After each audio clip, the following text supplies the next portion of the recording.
Okay, so this morning I'm working on the second fender. I patched up the corner, same as the other one. Welding went a lot better today. I think I finally found my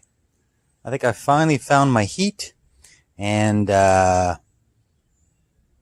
and also the key is to old metal, new metal, whatever, has to be clean. Cleaner the better. Right now, I've just applied the rust converter, so now it has to be neutralized with water. I'm just going to give this a rinse.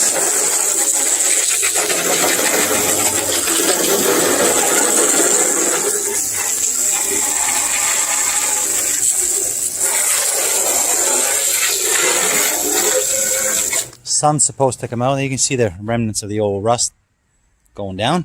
Sun's supposed to come out, so this should dry nicely. I've done a little bit of grinding on the other side of the fender, where I fixed up my patch.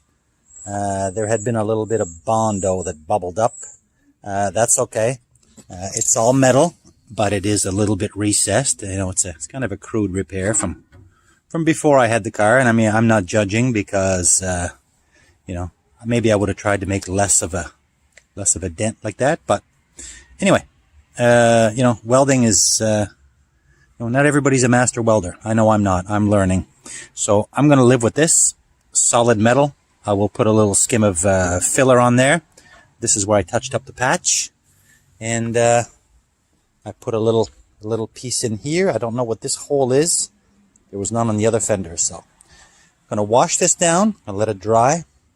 I'm going to paint the inside in black, and then I'm going to sand, prime, and apply my crazy yellow on this fender as well. It's kind of growing on me. I kind of like it.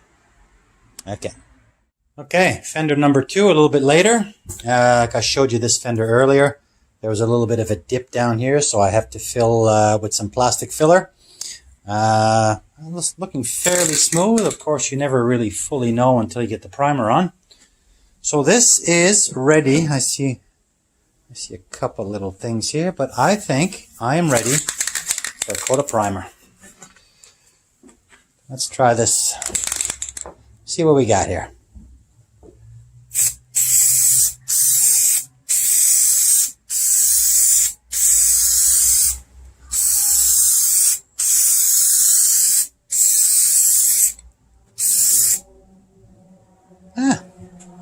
Pretty good. Now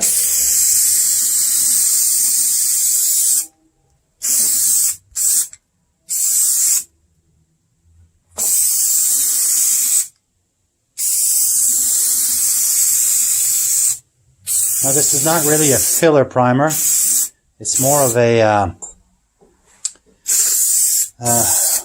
mentioned it earlier, what do you call that? Drawing a blank. Okay, it's a self-etching primer. That's the word I was looking for. Anyway, just ran out of this can. I'm going to pick up another can. I'm going to blast this fender with one light coat. I'm going to let it set up for about 10-15 minutes. Then I'm going to give it another one. And then I'm going to reassess my bodywork. I already see little pinholes and stuff, so I will address that with the glazing putty. And hopefully, before the day is out, we'll have this bright yellow like the other one. Alright, there's the second fender done. So nice, I brought it into the house. Number 1. Number 2. Here, we've got the second fender done. Both fenders are looking good. So I'm not going to start on this whole red hood. I'm going to start by peeling the remnants of the insulation under the hood. Looking a little ratty. Looks like there was a critter in there at some point. So I'm going to scrape all this down. Going to paint this in black. Going to flip it over, sand it, and I'm going to paint this with yellow. All right.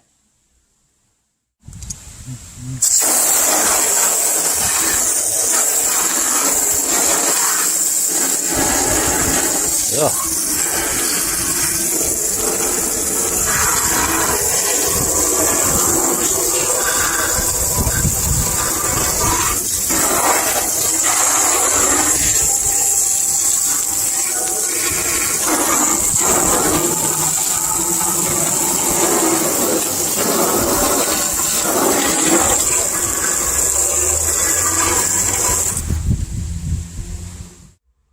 Well, before I prime, I did the underside. Black and clean. Looks pretty good. Looks pretty good. Now I'm going to have to be a little bit more careful when I do here. Maybe I'll start with my primer here. I'll lay something down here so I don't cover this whole black up. Happy with that. Yesterday I was peeling all the insulation there. Like I said, this hood is in very good condition. The other one was full of little pinholes. I was going to do the patina thing, but I'm going with the bright yellow, so I might as well get the more solid of the two hoods. So happy with that. I'm going to find some cardboard or something. I'm going to wipe this edge down, and I'm going to prime this face. I'm going to flip this hood around, and I'm going to prime it. Okay. A little bit of sun today. Not overly warm, but let's try the hood. See what this looks like. So yesterday I primed it. Today I gave it a light sand. Like I said, I just started the yellow here, so it's not as warm as I would like it. But let's throw some yellow on here. Let's make this yellow. See if it could be as nice as the Fenders. Okay, 2 light coats on the hood. Still shadowy. And I really see a lot of imperfections here. I don't know. I don't see like a little bit of, I don't know if it's a little bit of crackling or. So I think what I'm going to do, there's 2 coats.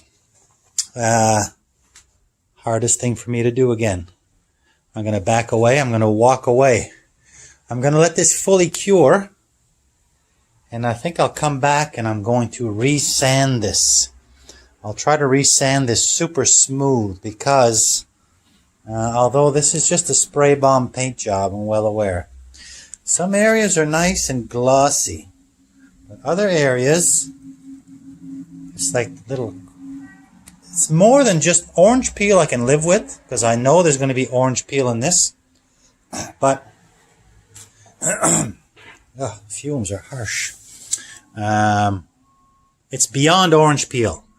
So I don't know. I think the best thing to do, walk away, let this fully cure, then maybe give it a light sand. Give it a light sand, try to see if it'll knock down the high spots. Anyway, light sand, and I'd say at least 2 more coats. This is a big surface, so I'll have to break down and maybe use 2 cans of yellow. So this was 1 full can for 2 light coats. Actually, there's a little bit left, but when you get to the bottom of these cans, it's just the spray pattern is just not as good as when the can is full. So maybe I'll keep this for starting a door edge or something later. Right now, I'm going to back away. Going to come back at a later time and sand this and give it a couple more coats. Okay, coat number 3 on the hood. The reason why I did 3 coats on this one is because I really had to sand in between. And the reason I had to do so much sanding in between is because I did not prep the surface properly. The stuff you can get away with on a fender, for example, with all the curves and the edges and the ridges and the lips, you can hide flaws. On a big flat surface like this, it's a little bit harder. I should have, what I should have done is got some filler primer and gone over that a few times with the primer filler first. So I got 3 cans on this hood, which obviously, if it were $10 a can, might be a problem, but at $2, not so bad. But still, I used up some yellow that eventually I'm going to run out of the cheap yellow and I'm going to have to buy some expensive stuff. So they always say prep is the most important thing, 100%. I ended up, because I had little divots and crackling and canyons and dips, and I still do. But, it is a spray bomb paint job, so it's never going to be perfect. You got to look at a cheap car from, I'm only 5 feet away.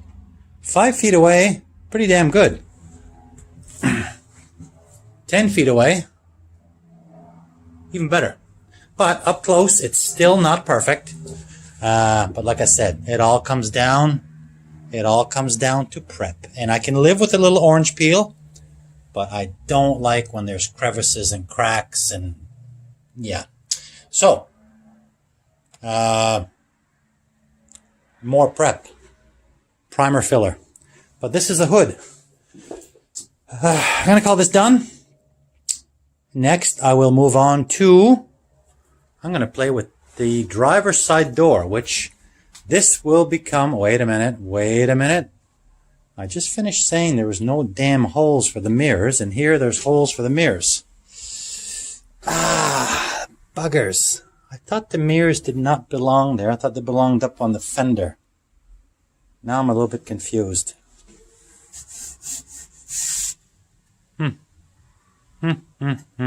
Anyway, enough of my whining. This is going to be the driver's side door. So that's coming up. That's going to come up on the sawhorses there. Once the hood is a little bit more dry, I'm going to pick it up and bring it inside. When they're pretty enough, they get to come inside the house. So I see a little shadowy here. I went back over. I'm going to wait. This is more wet than there. So hopefully, I